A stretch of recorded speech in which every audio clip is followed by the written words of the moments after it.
మీ ఎలాంటి వ్యాపార ప్రకటనలకైనా వెంటనే మా ఛానల్ సంప్రదించండి. ప్రస్తుతంతో పాటు ప్రముఖ ఆధ్యాత్మికవేత్త వేదిక ఆస్ట్రాలజర్ గోనగుంట్ల సురేష్ బాబు గారు ఉన్నారు. గురువు గారితో మాట్లాడతాం. నమస్కారం గురుగారు. మణికంఠ గారు నమస్కారం అండి. జూలై నెల 2026 ధనుసు రాశి వాళ్ళకి ఓవరాల్ గా ఈ నెల ఎటువంటి అదృష్టాలు దురదృష్టాలు ఉండబోతున్నాయి, ఏ విషయాల్లో వీళ్ళు ఎక్కువగా జాగ్రత్తలు తీసుకుంటే విశేషంగా వెళ్ళకలిసి వస్తుందంటారు? ముందుగా మణికంఠ గారు, ఈ జులై మంత్ యొక్క విశిష్టత మనం తెలుసుకుందాము. ఎందుకంటే ఆ మాసం ఎంత గొప్పదో తెలుసుకుంటే ఆ మాసంలో ఉన్న రోజు కూడా అంత గొప్పగా ఉంటుంది, మన లైఫ్ కూడా అంత గొప్పగా ఉంటుంది. సో ఆ విధంగా మనం ఇండివిజువల్ లైఫ్ నేచర్ నుంచి వ్రతాలకి కాలానికి మన మహర్షులు అలైన్మెంట్ చేశారనమాట. అందుకనే మాసాలు తిథులు మూడాలు ఇవన్నీ రకరకాలు పెట్టేశారు.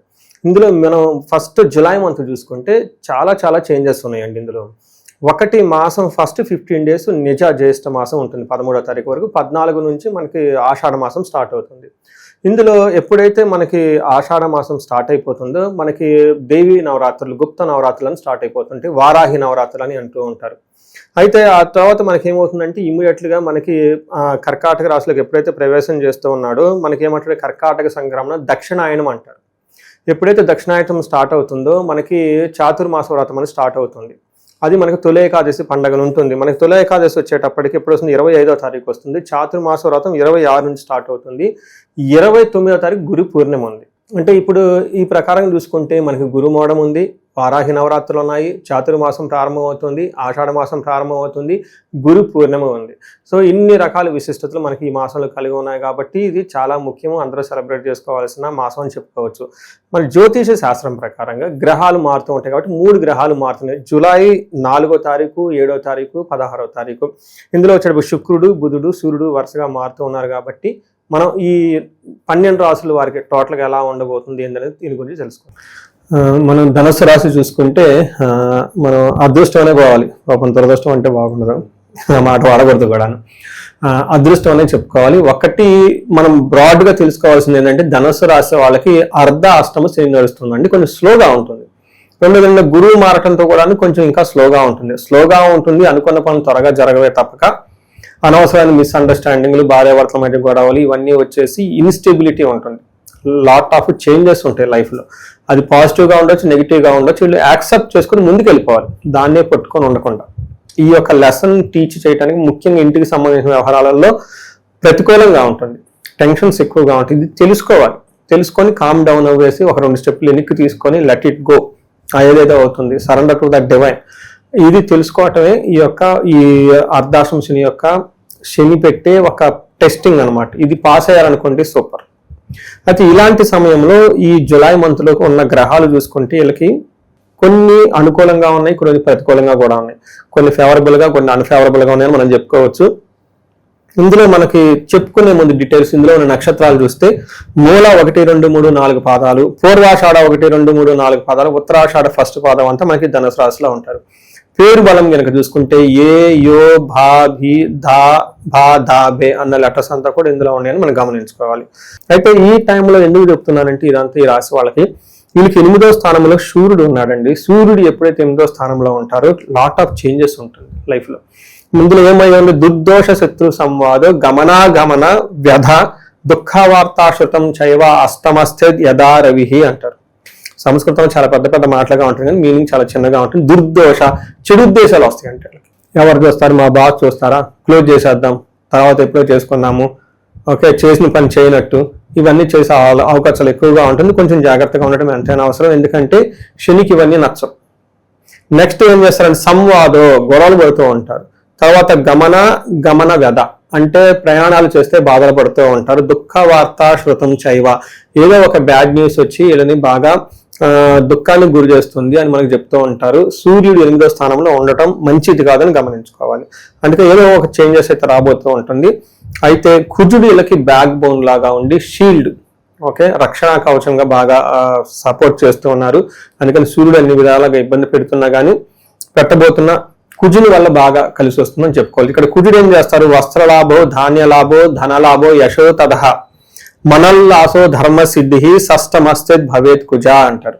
అంటే కుజుడు వీళ్ళకి 6వ స్థానంలో ఉండటంతో వీళ్ళలో risk taking abilities, creativity, competitiveness, పోరాట పటిమ, ఇవన్నీ ఫైటింగ్ నేచర్ అంతా బాగా పెరుగుతుంది అనమాట. అప్పటిదాకా ఇన్ఫీరియారిటీ కాంప్లెక్స్ గా ఉండి ఏమవుతుంది అనుకున్న వాళ్ళు వాయిస్ ఇచ్చేసి ఫైటింగ్ సీన్లకు దిగేస్తారనమాట. ఈ టైంలో వీళ్ళకి వస్త్ర లాభం కానీ, ధనాలు కానీ, ధాన్యాలు కానీ, కీర్తి ప్రతిష్టలు కానీ చక్కగా ఉంటుంది. మనస్సు అంతా ఎంతో ఉల్లాసంగా ఉంటుంది. ధర్మసిద్ధి, ధర్మబద్ధంగా ఏదైనా పని చేస్తే సిద్ధి వస్తుంది. ఇందాక సూర్యుడు అని చెప్పుకున్నామండి, మైండ్ డైవర్ట్ చేసేస్తాడు. బ్రేక్ ది రూల్స్ ఏముంది అన్నట్లు ఒక థాట్ వచ్చేస్తుంది. కానీ ధర్మబద్ధంగా చేస్తే ఖచ్చితంగా సిద్ధి ఇవ్వడానికి వీళ్ళు ఉన్నారు కాబట్టి జాగ్రత్తగా ప్లాన్ చేసుకోవటం ఉత్తమం. అలానే మనకి బుధుడు కొంచెం వీళ్ళకి అగైన్ మిక్స్డ్ గా ఉన్నారండి. వివాదాలు, అనారోగ్యం, అనవసరమైన ఆటంకాలను క్రియేట్ చేసే అవకాశం ఎక్కువగా ఉంది. బట్ ఫైనల్ గా అనుకున్న పనులన్నీ చక్కగా చేసుకుంటూ ఉంటారు. అగైన్ ఇక్కడ శుక్రుడు మనకి 9వ స్థానంలో ఉంటే, శుక్రుడు 9వ స్థానాన్ని మహాభాగ్య స్థానం అంటారు. భాగ్యస్థానంలో ఎప్పుడైతే శుక్రుడు వెళ్తాడో మహాభాగ్య యోగం అవుతుంది. ఈ గోచార రీత్యా కూడాను జన్మజాతకం మహాభాగ్యం అంటారు. బట్ గోచార రీత్యా కూడా దాని యొక్క ఇంపాక్ట్ ఉంటుంది. శుక్రుడు 9వ స్థానంలో ఉండటం వల్ల ఏమవుతుంది? వస్త్రలాభం, మహా ఆరోగ్యం, గురు భక్తి స్యాత్, ధర్మకృత్, చిత్తశుద్ధి, అభిష్టార్థ, నవమస్తేత్ భవేత్ భృగో అంటారు. అంటే ఎప్పుడైతే 9వ స్థానంలో శుక్రుడు ఉండటం వల్ల వస్త్రలాభం, షాపింగ్లు చేస్తారు, మహా ఆరోగ్యం, ఆరోగ్యం చాలా బాగుంటుంది, గురు భక్తి, గురువుల యందు భక్తి ఉండి, ధర్మ స్యాత్ కృతు అంటే ధర్మ పనులు చేస్తూ ఉంటారు, చిత్తశుద్ధి, ఇంట్యూషన్ చాలా స్ట్రాంగ్ గా ఉంటుంది, అభిష్టార్థ ఫైనల్ గా అనుకున్న పనులన్నీ చక్కగా చేసుకుంటూ ఉంటారు. సో ఇందులో ముఖ్యంగా మనం చూస్తే లఘు గోచారం, సూక్ష్మ గోచారం ప్రకారం 2 గ్రహాలు చాలా అనుకూలంగా ఉన్నాయి, 2 గ్రహాలు ప్రతికూలంగా ఉన్నాయని మనం ముందుగా చెప్పుకున్నాం. అందులో భాగంగా సూర్యుడు 8వ స్థానంలో ఉండటంతో మిక్స్డ్ రిజల్ట్ ఇస్తారు. కొంచెం ఏమంటారు, శారీరకంగా బాధలు ఉండే అవకాశం ఎక్కువగా ఉంటుంది. రెండోది 6వ స్థానంలో కుజుడు ఉండటం వల్ల చాలా పాజిటివ్ గా ఉంటుంది, సంపదలు వస్తుంది అని చెప్పుకోవచ్చు. అలానే బుధుడు 7వ స్థానంలో ఉండటంతో విరోధం, గొడవలు అయ్యే అవకాశం ఎక్కువగా ఉంటుంది. అంటే లేదని పని చేస్తే ఆపోజ్ చేసే వాళ్ళు ఎక్కువగా ఉంటారు. ఫైనల్ గా 9వ స్థానంలో శుక్రుడు ఉండటంతో ఇది మహాభాగ్య యోగం. శుక్రుడు చాలా మంచి యోగ్యతనిస్తూ ఉంటాడు. ఏ ప్రకారంగా gain and happiness through wife or ladies అని చెప్తూ ఉంటారు. సో ఈ ప్రకారంగా చూసుకుంటే 2 గ్రహాలు చాలా బాగా సపోర్ట్ ఇస్తున్నాయి, 2 కొంచెం ఇబ్బందులు పెడుతూ ఉన్నాయి. టోటల్ గా ఒక 70% to 75 బాగుందని మనం చెప్పుకోవచ్చు. ఒక 25% మాత్రం ఖచ్చితంగా ఛాలెంజ్ వస్తుందని చెప్పుకోవాలి. వీళ్ళు ప్రాపర్ డైరెక్షన్ లో కనుక వెళ్తూ ఉంటే చాలా వరకు సమస్యలు తీవ్రత తగ్గే అవకాశం ఉంటుంది. ముఖ్యంగా మెజారిటీ ఆఫ్ మనకి సమస్యలు ఎక్కడ వస్తాయంటే రాంగ్ డెసిషన్, సరిగ్గా డెసిషన్ తీసుకోలేకపోవటం వల్ల, సరైన గైడెన్స్ లేకపోవటం వల్ల మనం మిస్టేక్లన్నీ చేసేస్తూ ఉంటాం. ఇప్పుడు ఎవరైనా ప్రాబ్లం ఉందంటే ఇంతకుముందు ఏదో ఒక విషయం నెగ్లెక్ట్ చేయటం వల్ల ఇప్పుడు ప్రాబ్లం ఫేస్ చేస్తారు, అంతే కదండి. ఇప్పుడు అట్లీస్ట్ మనం కరెక్ట్ గా చేసుకుంటే ముందనేది ఆ ప్రాబ్లం నుంచి బయటపడిపోతారు.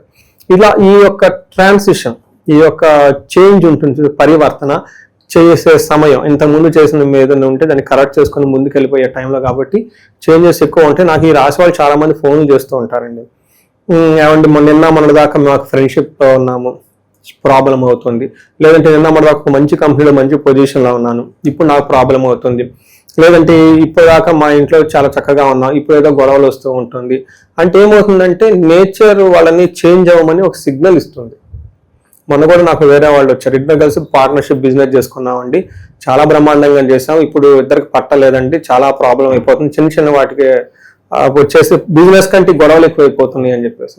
నేనేం చెప్పానంటే ఇది టైం, మీరు నేచర్ మీ ఇద్దరు కలిసి ఉండకూడదు, సపరేట్గా ఇండిపెండెంట్గా వెళ్ళిపోండి అని ఒక నేచర్ ఇస్తుంది. దాన్ని ఎందుకు అర్థం చేసుకోవట్లేదంటే అయ్యో మళ్ళీ ఇన్సెక్యూరిటీ, అంటే ఇప్పటిదాకా కలిసి చేశాం కదండి మళ్ళీ వెళ్ళిపోతే ఏమవుతుందో అని చెప్పేసి ఇలాంటి ఫీలింగ్స్లో నుంచి వీళ్ళకి బయటపడటానికి అనమాట. వచ్చే చేంజ్ని యాక్సెప్ట్ చేసుకుంటే చేంజ్ ఎప్పుడు బాగానే ఉంటుందంట. అంటే ఇనీషియల్గా చేంజ్ మనకి స్ట్రెస్ ఉంటుంది కానీ బట్ లేటర్గా దీనికి తోడు వీళ్ళకి అంతర్దశలు ఏమైనా చేంజ్ ఉంటుంది, అది ఇంకా స్ట్రెస్ఫుల్గా ఉంటుంది. అందుకని ఒకసారి వీళ్ళు ఈ పర్టికులర్గా ఈ రాశి వాళ్ళు జాతక చక్రం చూపించుకోవడం చాలా ఇంపార్టెంట్.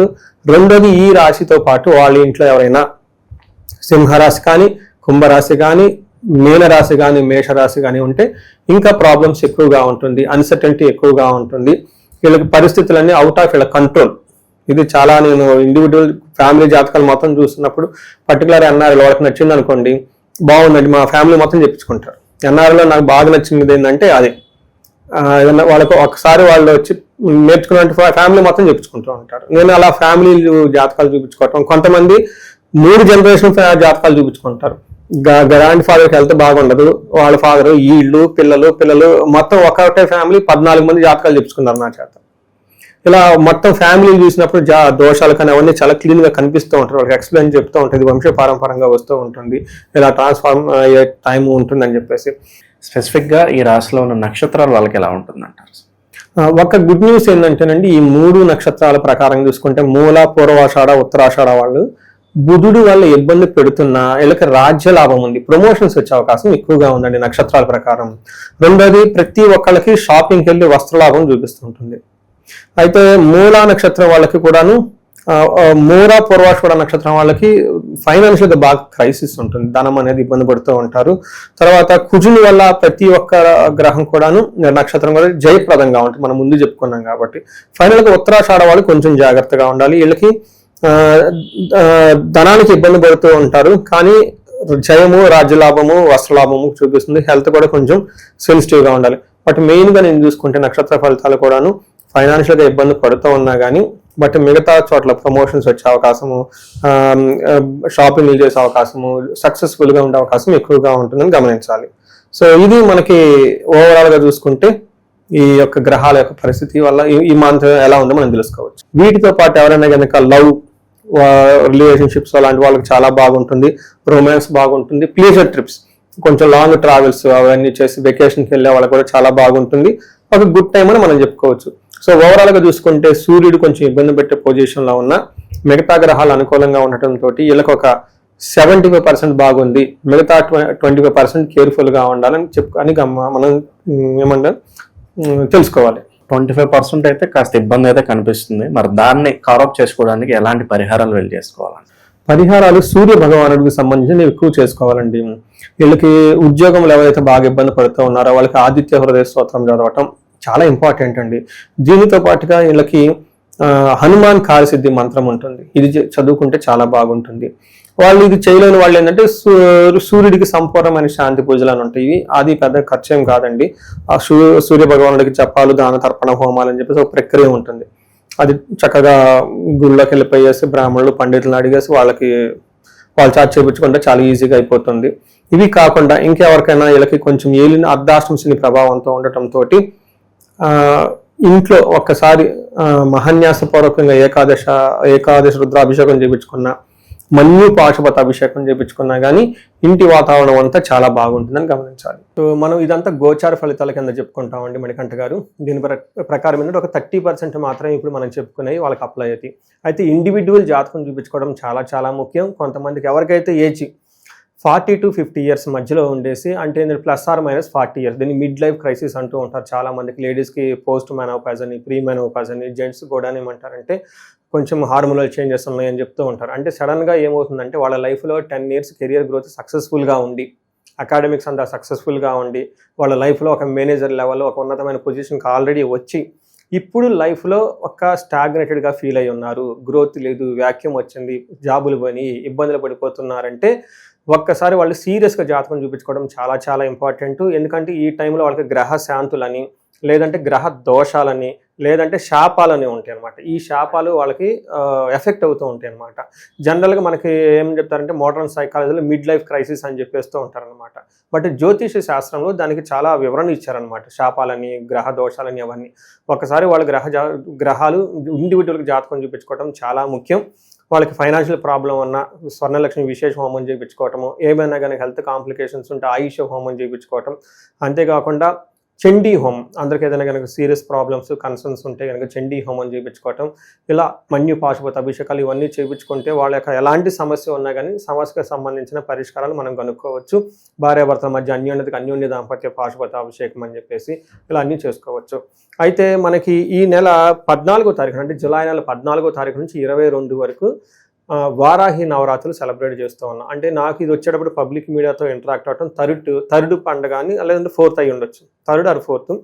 ఈ ఎవ్రీ ఇయర్ మేము కొన్ని సెలబ్రేషన్స్, కొన్ని హోమాలు, పూజలు అన్ని ప్లాన్ చేయటం, కొన్ని సామూహికంగా, కొన్ని ఇండివిజువల్గా రకరకాలుగా చేస్తూ ఉన్నాం. బట్ ఈసారి కూడా మేము ఏం చేస్తున్నామంటే వారాహి పాశుపత విశేష హోమం అని చేస్తూ ఉన్నామండి. ఇది చాలా పెద్ద హోమము, ఒక దాదాపు 15 మంది దాకా బ్రాహ్మణులు పడుతూ ఉంటారు. ఇది 1 to 1 చేయడం జరుగుతుంది. ఈసారి సామూహికంగా చేయటం లేదు, పోయినసారి చేసేసి అంతా మేము అరేంజ్మెంట్ చేయలేక డబ్బులు రిటర్న్ ఇవ్వడం కూడా జరిగింది చాలా మందికి. బట్ ఇదేంటంటే ఓన్లీ సెలెక్టెడ్ పీపుల్కి 1 to 1 చేయటం జరుగుతుంది. దాదాపు 15 నుంచి 20 మంది బ్రాహ్మణులు పడుతుంటారు. వారాహి పాశుపత విశేష హోమం చేస్తూ ఉన్నాం అనమాట, దాదాపు 10 మంది. ఇది వచ్చేటప్పుడు 4:30 గంటల 5 గంటల పెద్ద హోమం పడుతుంది. Only in a day 2 times. నవరాత్రులు స్టార్ట్ అయిన 14వ తారీఖు నుంచి 22వ తారీఖు వరకు మార్నింగ్ ఒక స్లాట్, ఈవినింగ్ ఒక స్లాట్. ఈవినింగ్ స్లాట్ ప్రిఫరబుల్గా ఎన్ఆర్ఐలకి, అమెరికా ఉన్న వాళ్ళకి చేస్తూ ఉన్నాము.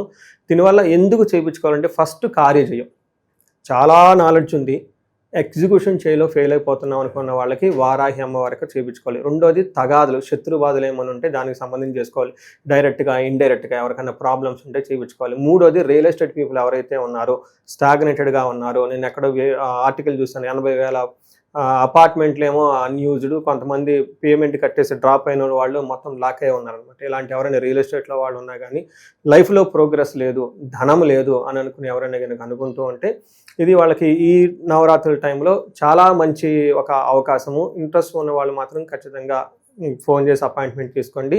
ఒకసారి మళ్ళా చెప్తున్నాను, 18 కంటే హోమాలు ఎక్కువ చేయలేము. In a day only 2 morning and evening. Morning preferable ఇండియన్స్కి, ఈవినింగ్ స్లాట్ ఎన్ఆర్ఎస్కి మేము అరేంజ్మెంట్ చేస్తున్నామండి. దీన్ని సద్వినియోగం చేసుకోవాలని చెప్పేసి నేను కోరుకుంటూ ఉన్నాను. ఓవరాల్గా ధనుసు రాశి వాళ్ళకి జూలై నెల ఎటువంటి పరిణామాలు ఉండబోతున్నాయో మంచి విశ్లేషణ అందించారు. ధన్యవాదాలండి.